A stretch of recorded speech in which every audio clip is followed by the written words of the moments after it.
DJ Christofferson, and coming at you with 10 simple fitness tips. Now, this is part two. If you want to see part one, where we also had 10 simple fitness tips, that'll be in the description below.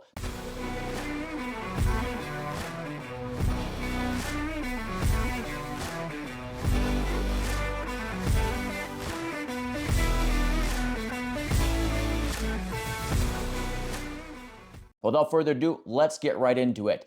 Tip number one. We're going to go back to the last tip that we talked about, the difference between eccentric versus concentric when it comes to muscle building or the lift of a muscle, but more specifically that the eccentric movement actually is more growth promoting for your muscles. And that is counter to what most people think. When you're doing a lift, say you're doing a bench press, you're doing that push movement, that's the concentric. The downward part is the eccentric. If you're doing a lat pull down, the concentric is the pull down, the eccentric is on the way up. If you're doing a squat, you go down, that's the eccentric. On the way up, that's the concentric. When most people are thinking of a lift, they're focused on the concentric movement, like a bicep. You're doing that, right?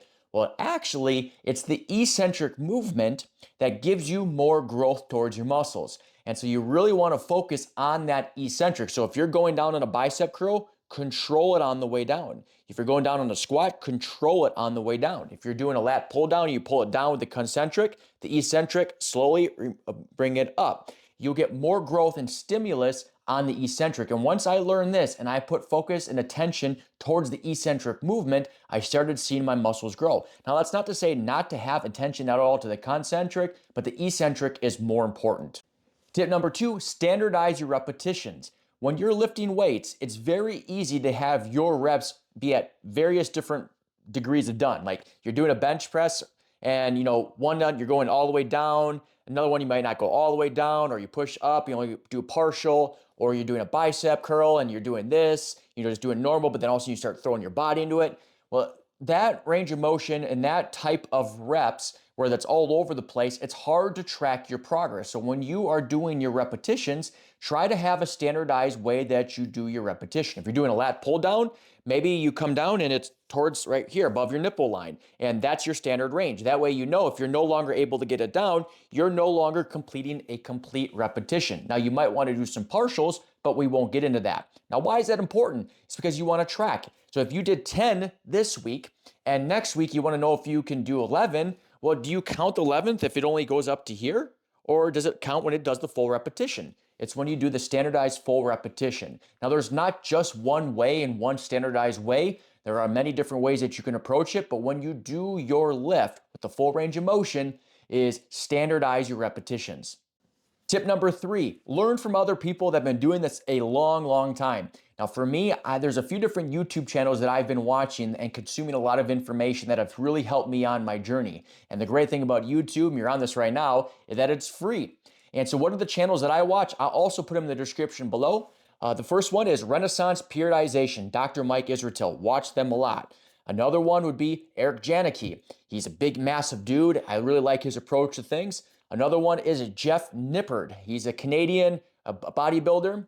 Then Greg Doucette. Now, Greg Doucette, a lot of his content is for entertainment value, but he does have some really good stuff that's going to help you in the train as well. And then I just also have started watching Athlean X, and they have some good content that's all designed to help you. Well, not all of it. A lot of it's designed to help you on your journey, your fitness journey, whether it's lifting weights, dieting, nutrition, all those types of things. So don't just take it only from me. Also check out good quality sources. Next one, genetics plays a big role on what you're able to build or how big you're able to get.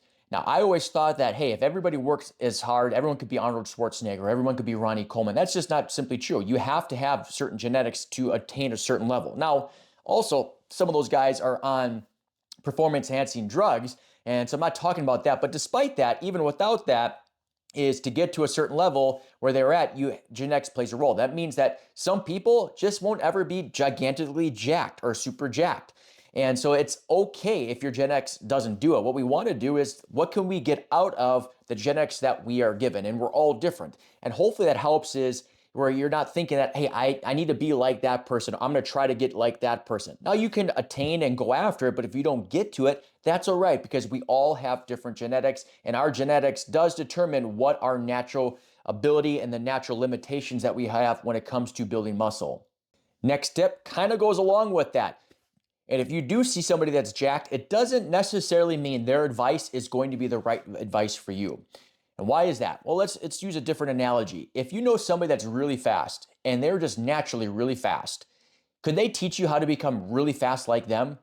No, they could teach you some things that might help you, but it doesn't mean you'll ever be as fast as them because they have genetics that have gotten them to where they are at. Now, some people may say, well, just run faster. Well, that's not really going to help. If somebody's jacked in the gym, well, just lift heavier weights and push yourself more.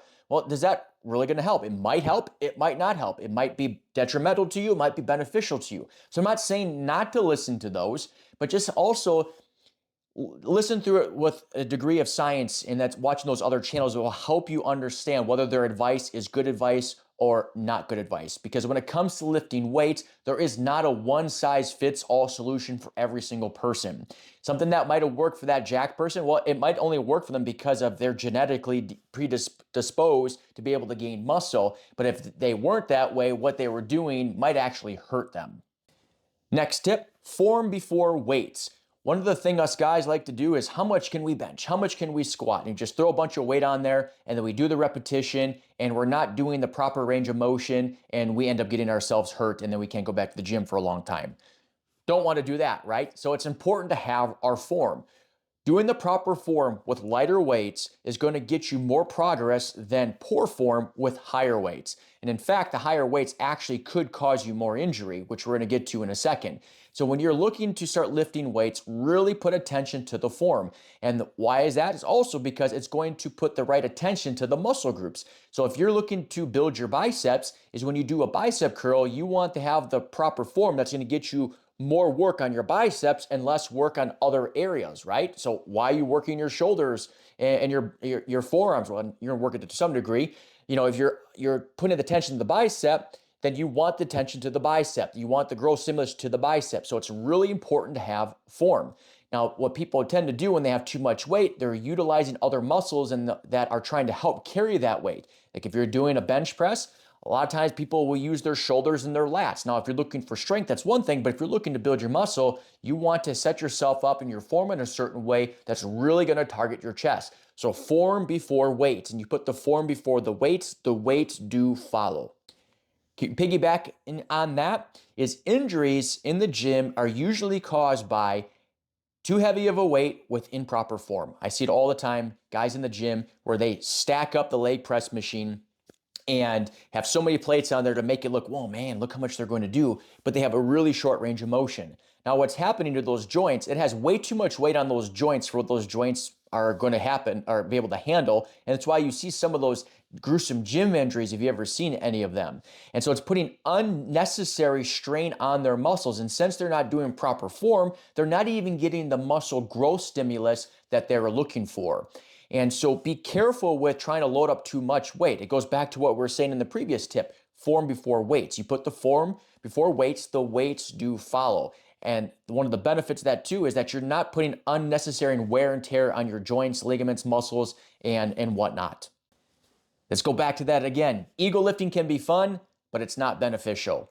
And some of the biggest injuries you see and famous people that have had injuries is because they were trying to ego lift and trying to just show off for people. And it can be very tempting because guys in the gym, I know how they can be is, hey, you can do it, slapping them on the face, do it, do it, do it. We got you, we spot you. But they try it and then they crumble. They don't get the weight up, they get injured, and now they're out of lifting weights for a long time and they may never be back to the same. So big injuries are caused by using improper weight and ego lifting. And if you are looking to grow in your muscles, we have to put the ego aside. It's very humbling to have to use lower weights using the proper range of motion, controlling the eccentric, because you're not going to be able to do as much weight. But if your goal is to get bigger muscles, aesthetically have bigger muscles, then we need to put aside the ego, humble ourselves, or let the lower weights humble ourselves, and then the growth will follow. Last tip, tip number 10. This is actually a tip I believe I shared in one of the nutrition videos that we did, but it's that important that I want to bring it again to this fitness one. If you're looking to build muscle, how much protein do you need? Well, studies have shown that you only need 1 gram of protein per pound of muscle. So if you're a 180-pound guy, you only need roughly 180 grams of protein. Some people think, oh, hey, I want to build muscle. I need to have 300 grams of protein.